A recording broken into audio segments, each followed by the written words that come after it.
You go out armed with the Spirit of God, a band of brothers and the scriptures, and you refuse to be manipulated by it. So, is this just a way of biblically saying bros before hoes? Walk out with the homies so that you don't get tempted? Okay.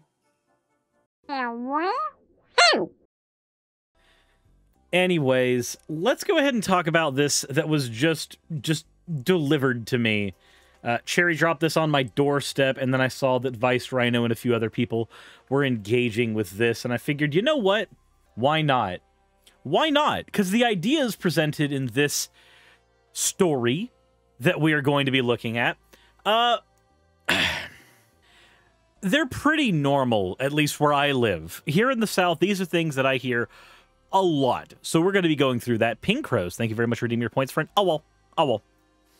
But let's go ahead after we get into the fan art section. So, first bit of fan art we have is from Agent Cheshire. Vibe check, warm-up sketch, may or may not finish later.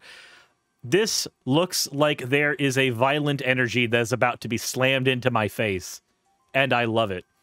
Thank you very much, Agent Cheshire, for the piece of fan art. The next one we have is from Evie.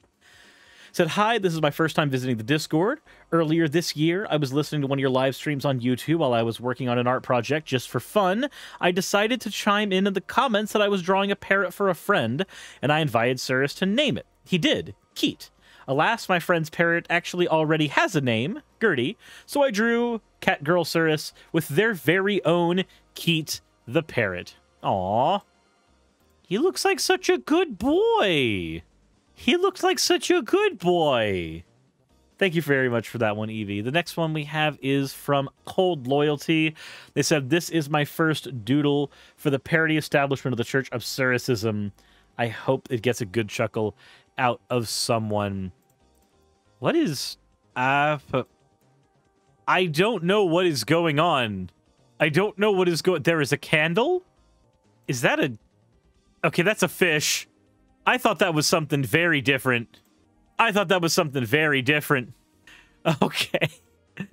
Well, thank you very much, Cold Loyalty, for the fan art. As always, thank you all for your fan art submissions. If you want your fan art to be shown in a future video, the best way to do so is to drop it into the fan art section, and there they will be taken on in as close to chronological order as I can get them. With that said, let's get right into the content after Ken Rasa forces me to say, Ada, Ada, you fucking monster. All right. So this tweet it just reeks. It just reeks. Let's go ahead and take a read here. Dear ladies, there is no reason whatsoever for you to post pictures of yourself in low-cut shirts, bikinis, bra, and underwear, or anything similar, ever. Not to show your weight loss journey, not to show your newborn baby, not to document your birth story. Your brothers. Alrighty. One by one, let's begin with a picture of Brian Suave with his wife in a low-cut shirt at church. I just want to show that first before we go anywhere else. I feel like it's important. He's showing his kids and also his wife in a low-cut shirt. I feel like this is something that he's not supposed to do based on exactly what he said, but there we are. I cannot scroll further down because there is SpongeBob porn further down there, which is very it's a thing. It's a thing. But one by one, if somebody wants to show their weight loss journey, I don't think there's anything wrong with that. I think arguments against it are strange, because at the end of the day, it is somebody documenting what they have gone through. And if other people are comfortable seeing it, then I don't see the problem. If you're uncomfortable seeing certain images on the internet, then you have the ability to filter those images off. That's a thing you can do. Not to show your newborn baby. Ha. Man. Not showing your newborn baby. Is this because you don't want to show the kids because you did that? Or is it because you don't want to see women who happen to be in like nightgowns and shit? Weird. I don't understand why you could not show like a picture where this is like, hey, these are the moments of my child's birth. That it's fine. It's fine. And then not to document your birth story. This just feels like the last one again. Maybe I'm stupid. Maybe I've got, like, the big dumb brain, but this feels like just this one again. To me, anyway. Maybe I'm wrong. I said, why do you have the SpongeBob porn? I don't have the SpongeBob porn. It's that if you go further down into this tweet thread, you will find it. Here. I'm not saying go look for it. I am saying there's the link if you don't believe me. That's what I'm saying. There's not much to say here aside from the fact that this is just misogyny. There are certain types of clothes that you arbitrarily decided that you don't want women to wear in public, and they include things that women would be wearing in public anyway, such as bikinis or cut shirts or low-cut shirts. Again, low-cut shirts that your wife actually had. It's worse than you said. Yeah, I know. Yes, I know, Mass Creation Broadcast. The SpongeBob porn in there is worse than what I described. And now you will never unsee it. If somebody wants to wear a low-cut shirt, I don't see the problem here. They're not showing any private bits. They're not showing anything to the public that is like terrible. And again, if they're in bra and underwear, again, the private bits are not shown. They're not there. You may be grossed out by some of the things that you see, but again, you can pass by those pictures just fine. That's a thing you can do. But this isn't all we have from Brian. You see, we have another one here that I want to get into. Brian Suave, you have a brief thread here about the exhortation of your Christian brothers in light of the absolute tsunami of sexual temptation they face every day. You see, this is the real reason he doesn't want people in low-cut shirts. It's tempting. Brian, do you understand? I'm not saying your wife is tempting. I don't know your wife like that, and I'm Demi, so my inability to know her in any way, shape, or form prevents me from even being able to make a judgment on attractiveness. But maybe you shouldn't allow your wife in a low-cut shirt if you're worried about the sexual temptation of all of your Christian brothers. Just saying. But it does read weird to me that you put the responsibility there on the people who are wearing just the clothes that make them comfortable versus, I don't know, the sexually tempted brothers. I mean, they could just kill the lizard. That was the way that Vice Rhino described masturbating earlier. So I guess they could just kill the lizard at any point. But that would be a sin for you too, wouldn't it? Then you say, brothers, you have no choice but to live in a world where even some of your professed Christian sisters parade their bottoms and breasts in front of you. Yeah, I'm just imagining nuns dancing to the tune of Me, Me, Me. You were promised SpongeBob porn and I didn't find it. Also, hi, Suris. Smacko, if you look hard enough, you will find it. It's there, and it's cursed. Like, okay, again, this is just showing that you want to control other people's choices and bodies. That's functionally all it is. I'm going to scroll down, but I'm going to do so in the safe way as we go through the rest of this thread together, you and me. I know this is the world we have no choice but to live in, because every time I give common sense exhortation to Christian sisters concerning modesty, things that would have been uncontroversially obvious to most Christians living prior to the 20th century, the response is absurd. So you've fallen into a fallacy. A couple of fallacies. First of all, common sense. Let's talk about what common sense actually is. Common sense is the summation of biases that you have accumulated up to that point. Functionally, that is all it is. Whenever somebody says this is common sense, it is only common sense to them because it's based on the biases that they have gained at that point. So, for instance, here in the South, it's common sense that if somebody says bless your heart, they're actually calling you nightmarishly stupid. But if somebody says that up in the North, it's probably not common sense anymore. That's probably not something that you know off the top of your head. Not to mention, if you live in the projects or in a ghetto, things that are common sense to you are things that may aid in your survivability. Things that are common sense to you if you're living in Middle-class suburbia are going to be a little bit different. Locking your door may not be common sense. Barring your windows may not be common sense to you because your environment, the biases you've accumulated, are different. I don't know how many examples of that I have to give to show that common sense is largely geographical and based wholly on the individual and their circumstances. If we go further here, whenever you talk about things like this would have been obvious to people in the 20th century, the Earth being flat would have been obvious to people in earlier times as well.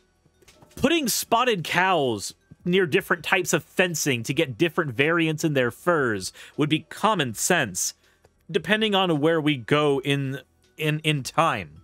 This is what we call an argument from tradition. The fact that this was considered normal to a time that is before now does not mean that it is supposed to be normal now, or even that it should have been normal then.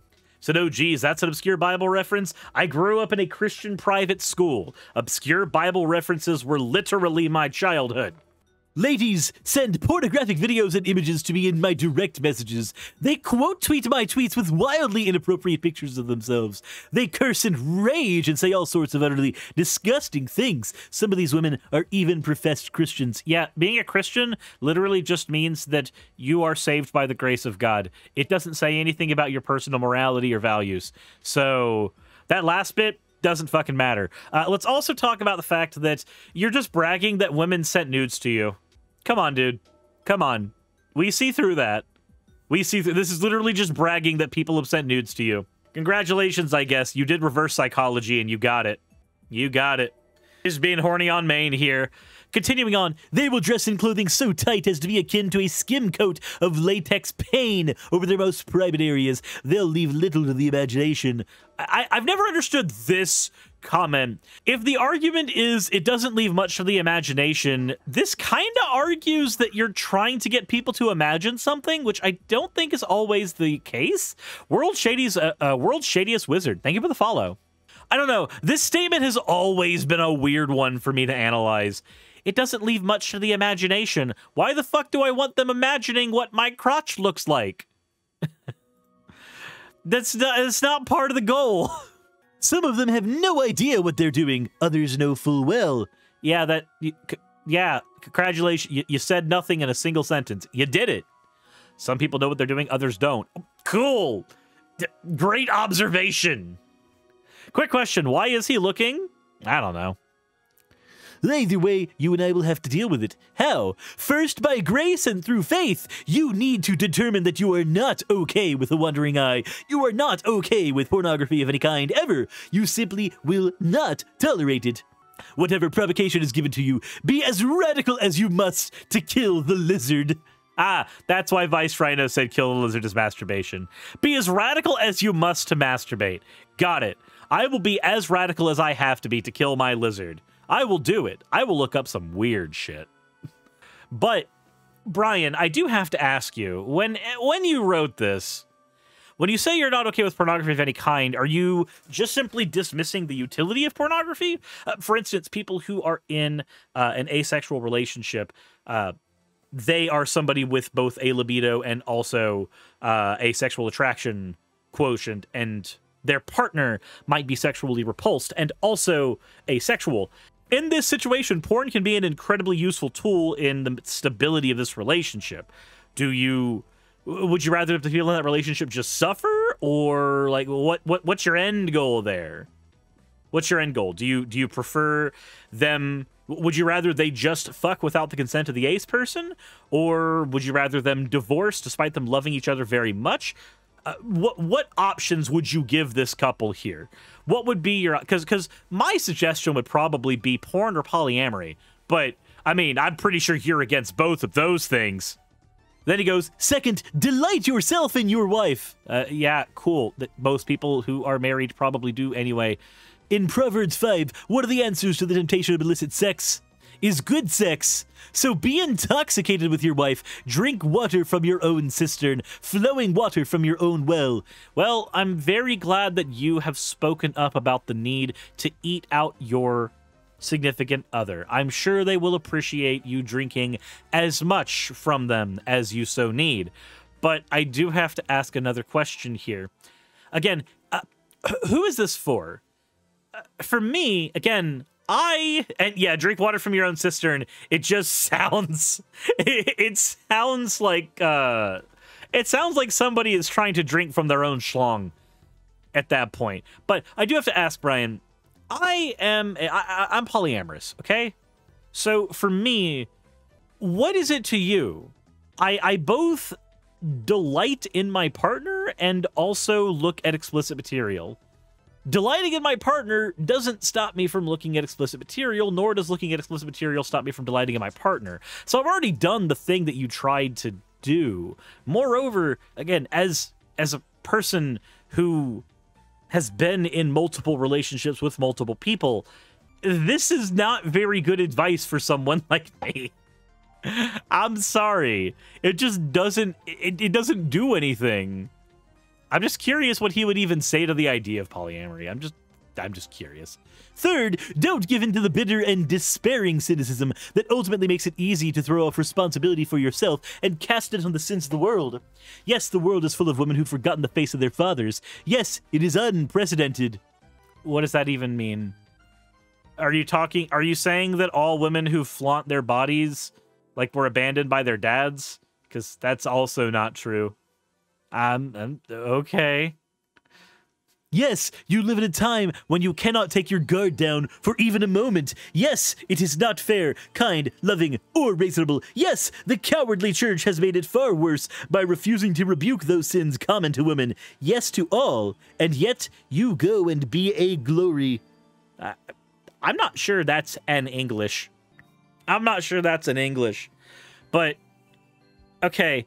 I'm just going to say, as advice to give to people, you live in a time where you can't take your guard down, not even for a minute. It's not kind, loving, reasonable, or fair. This just sounds like bootstrapping. It just sounds like bootstrapping to me. Like, maybe I've heard this way too many times, but at this point, it just sounds like pull yourself up by your bootstraps bullshit. Like, I understand your point is you're trying to say that, hey, other people, you should be on guard because women will try to tempt you. I guess they're all just succubi running around hiding their womb tattoos. But come on, Brian, do you really think this is a healthy way to live life?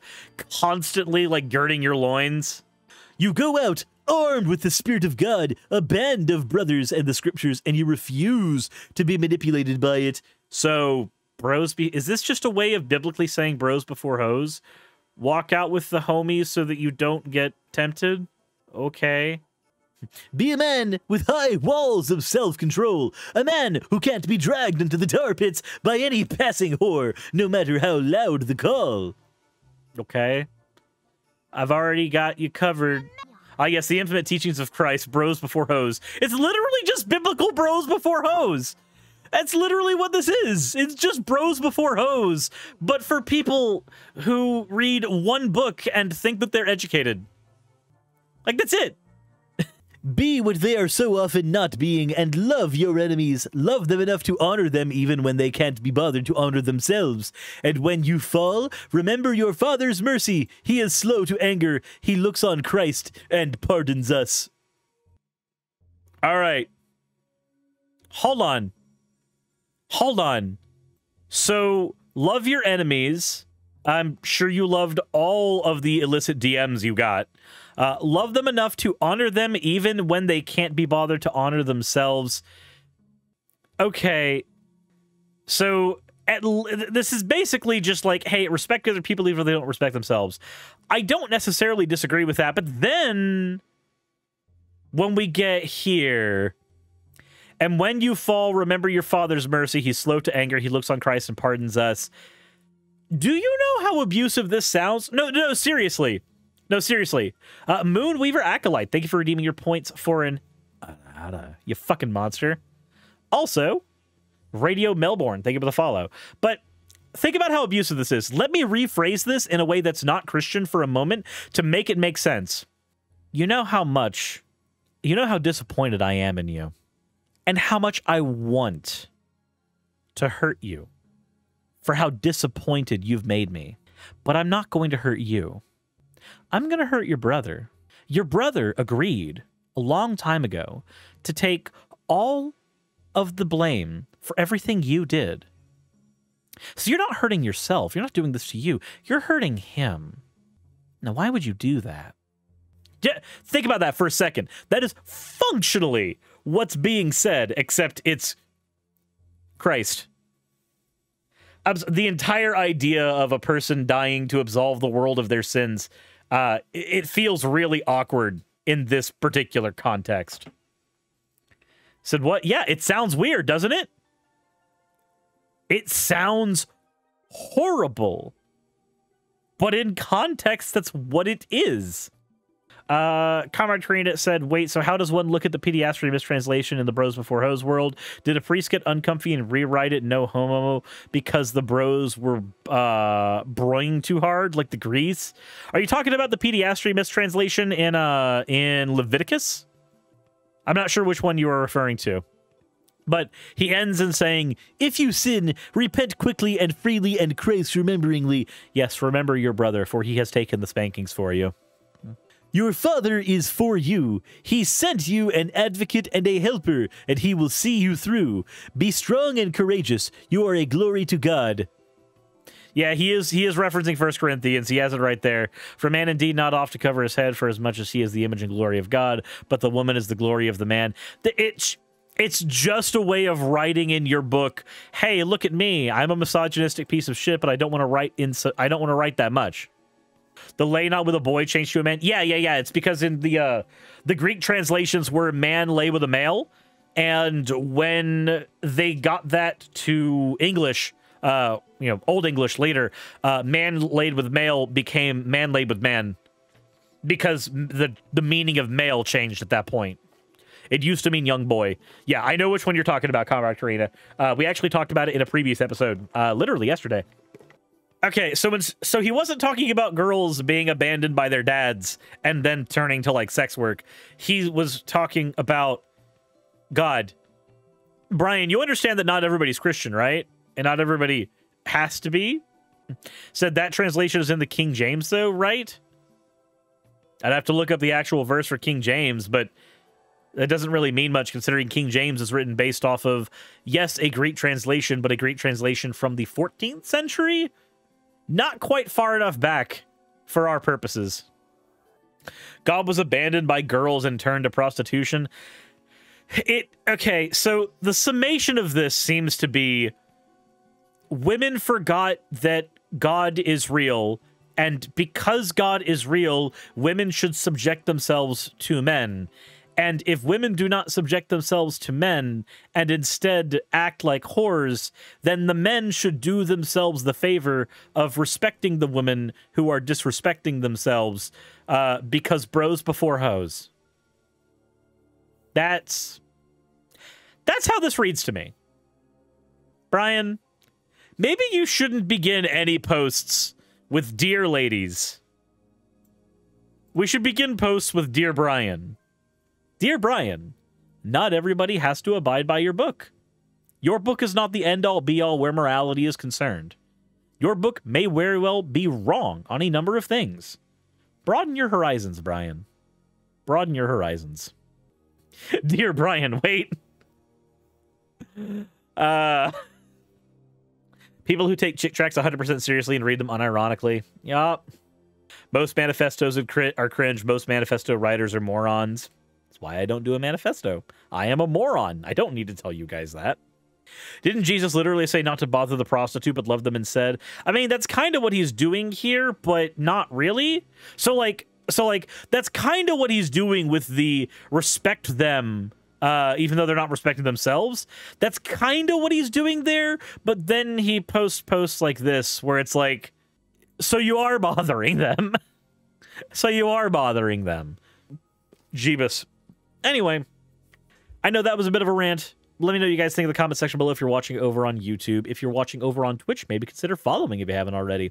If you want to support the channel and what I do, there are plenty of ways to do so. Down in the description or under here, there are links to Patreon as well as links to my merchandise shop where you can pick up a variety of things, though I need not know what any of them are. With that said, however, let me know what you think. If you enjoyed, hit the like button if you haven't already. Subscribe if you haven't already. And as always, everyone, insert end of video tagline here.